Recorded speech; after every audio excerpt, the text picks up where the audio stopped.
line by line, and then unique to remove any duplicates. There's so much more we could do just from the terminal, but if you find yourself doing the same thing over and over again, it might be time to write a bash script in its own dedicated file. But to create that file, we'll use an interactive text editor. If you have a few years to spare, you could try learning Vim, or if you have no life at all, you could try Emacs, but I'm going to create this file with Nano, a minimal text editor built into most Linux distros. At the top of the file, we'll add a shebang that tells Linux to use the bash interpreter. Then we can add as much bash code as we want here, like we might use echo, and then read to read the value from the standard input, and then echo to once again echo it back. And now if we save this file, we can execute it by simply entering the file path in the terminal. And that brings us to the halfway mark. Unfortunately, 100 topics is not nearly enough to cover the entire Linux ecosystem. If your goal is to become an Apex Alpha Linux GigaChad, check out my brand new full Linux course for Fireship Pro members. The course contains over 30 videos of hands-on Linux topics, along with quizzes for regular dopamine hits that will help you master the fundamentals of Linux quickly.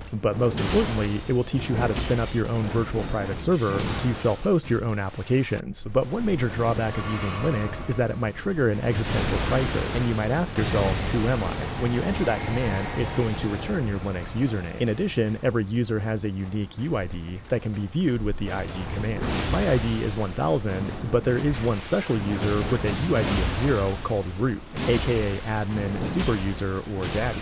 Root has the highest level of privilege, and you can switch to the root user with the su command, or prefix any command with sudo to run it with elevated privilege. Any user can be granted sudo privilege, and you can check your privilege right now by running sudo flag L. In addition to users, Linux also has groups. The groups have group IDs and make it easier to manage permissions for multiple users. Before we talk about permissions though, let's explore the file system. By default, we're in our home directory, which is like a personal workspace for the user you're logged in as. We might make a new directory here using the make-dir command, then use cd to change directories into it. Now run pwd to print the current working directory.